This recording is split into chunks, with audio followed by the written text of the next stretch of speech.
Hello hello et bienvenue sur la chaîne YouTube de Supassion et Foil Magazine. Aujourd'hui je te parle d'une pompe électrique pour gonfler ton stand-up paddle gonflable ou bien ta wing ou ton kite. Si tu suis la chaîne, tu sais que je les ai presque toutes testées. Et ouais, toutes testées. C'est pourquoi aujourd'hui je vais te parler de la toute nouvelle pompe de la marque Anoutway, la Cheetah Pro. Alors est-ce que c'est la meilleure pompe électrique pour gonfler ton matos nautique? C'est ce que je te propose de savoir à travers cette vidéo. C'est parti, générique! Pour commencer, déjà, pourquoi utiliser une pompe électrique? Elle est faite pour gonfler un stand-up paddle gonflable ou bien pour le dégonfler et faciliter son rangement. Pour gonfler une voile de kite ou une wing, même si franchement, perso, je préfère utiliser une pompe manuelle parce que c'est assez rapide, mais cette pompe te servira aussi pour gonfler par exemple un matelas pneumatique. Niveau pression, elle monte jusqu'à 20 PSI, ce qui est le standard aujourd'hui. Et le gros avantage de cette pompe, c'est qu'elle permet de gonfler 4 planches de stand-up paddle gonflable 12-6, mais ça, on en reparle un petit peu plus loin dans la vidéo. Et enfin, elle fonctionne sur batterie, comme ça, tu peux la trimballer avec toi sur la plage. Allez, quelques caractéristiques sur la pompe gonflable Anoutway Cheetah Pro. Déjà, au niveau taille, le gonfleur fait 13,5 cm par 14,3 et 6,75. C'est donc un tout petit gonfleur. Il tient vraiment dans une main et il tiendra facilement aussi dans ton sac. Je crois que, sans dire de bêtises, c'est un des plus petits du marché aujourd'hui. Il pèse 900 grammes, ça aussi, c'est ce qui fait que c'est un des plus légers également du marché. Ça commence bien, non? Et au niveau de son prix, tu peux le retrouver aujourd'hui au prix de 120 € sur le site internet ou également aussi sur Amazon. Mais grâce à mon partenariat avec eux et Subpassion et Foil Magazine, tu as un code de réduction. Je te mets le lien dans la description ci-dessous. Niveau puissance, la batterie fait 4500 ampères-heure, 66 Wh et 14,8 volts. Voilà pour les principales et rapides caractéristiques. Maintenant, unboxing. La pompe est livrée dans une boîte, tout ce qu'il y a de plus classique. Et à l'intérieur, tu peux y retrouver un sac de transport transparent que je trouve pas top. Bon, moi je ne l'utiliserai pas. Tu as également le tuyau, le câble USB-C, la notice en français s'il te plaît, et ça c'est vachement bien, les différents embouts et les différents joints pour ton paddle. Maintenant, comment on recharge cet appareil et comment gonfler ton paddle? Comme je te l'ai dit dans l'introduction, cette pompe fonctionne sur batterie. Donc pour la recharger, tu as juste à soulever le petit capuchon à l'arrière, c'est le seul capuchon. Tu plugues ton câble USB-C et tu le charges chez toi tranquillement. Moi, je l'ai chargé avec mon chargeur d'iPhone pour te donner un ordre d'idée. Et une fois que j'avais utilisé la batterie complètement jusqu'à zéro, il m'a fallu à peu près 4 heures pour la recharger complètement. Ensuite, sur cette pompe, tu as une entrée pour mettre ton tuyau, une entrée inflate et une entrée deflate.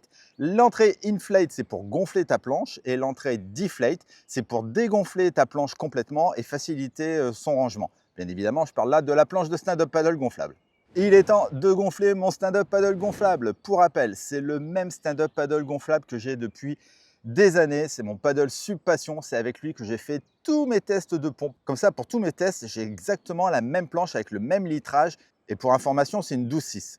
Donc, revenons à nos moutons. Donc, pour gonfler ta planche, en fonction de ta valve, tu devras choisir le petit joint que tu veux sur l'embout. Et tu as différents embouts aussi, comme je te l'ai dit tout à l'heure, pour gonfler autre chose qu'un stand-up paddle. Pour allumer la pompe, c'est pas compliqué, tu appuies sur le bouton on, c'est celui qui est à gauche, tu fais ça quelques secondes. Pour changer ton niveau de pression, tu appuies sur les boutons plus et moins, donc ça va jusqu'à 20 PSI. Et avec le bouton en bas à gauche, tu changes les 3 modes. Tu as le mode auto, le mode low et le mode high. Le mode auto, c'est celui que j'ai utilisé, c'est le plus moins compliqué, c'est le plus simple. Le mode low, c'est vraiment pour charger les matelas gonflables, par exemple. Et le mode high, sincèrement, je ne te le conseille pas trop. Moi, je l'ai utilisé, je n'ai pas vu une grande différence. Sur l'écran, on a la pression voulue, la charge de la batterie et ton mode de fonctionnement. Niveau pression, moi j'ai mis 15 PSI, c'est à cette pression-là que j'ai à chaque fois gonflé mon paddle gonflable. Comme ça, je le redis, j'ai la même référence. Tu branches l'embout de la pompe sur la valve. Pour cela, c'est pareil, tu mets bien le petit bitonio au milieu de ta valve du paddle en position haute. Tu tournes, tu mets l'embout et tu appuies sur on pour mettre la machine en route. Alors au début, elle se met en mode soufflerie et après, elle se met vraiment à faire du bruit pour balancer de la pression.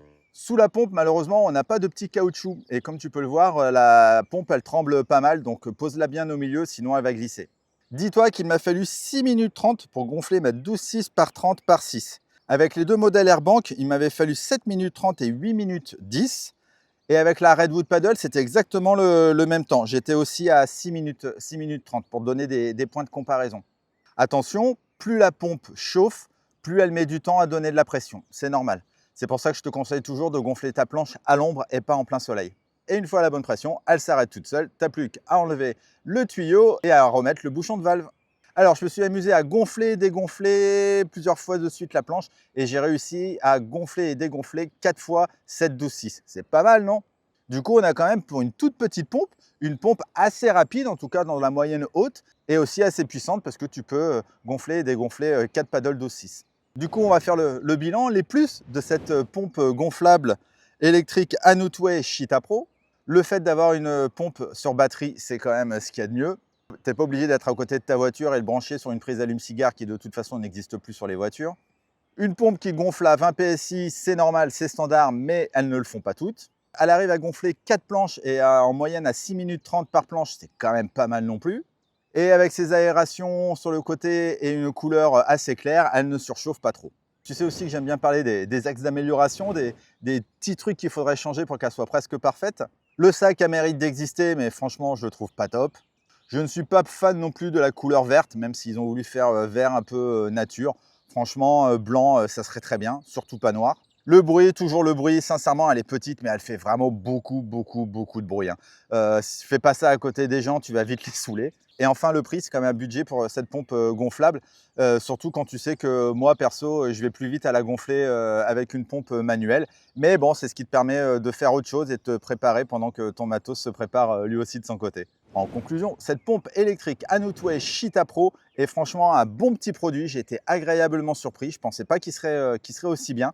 Et j'adore vraiment son côté compact. Elle va faire exactement ce que tu lui demandes. Et en plus, tu pourras la transporter facilement dans n'importe quel sac. Voilà, c'est terminé pour cette vidéo. J'espère qu'elle t'a été utile. En tout cas, si c'est le cas, n'hésite pas à liker. Si tu n'es pas encore abonné à la chaîne, n'hésite pas à t'abonner. Si tu as des questions concernant ce produit, n'hésite pas à les poser dans les commentaires, j'y répondrai avec grand plaisir. Et quant à moi, je te dis à très vite pour de prochaines vidéos du monde du paddle et du foil sur Subpassion et Foil Magazine. Ciao, ciao!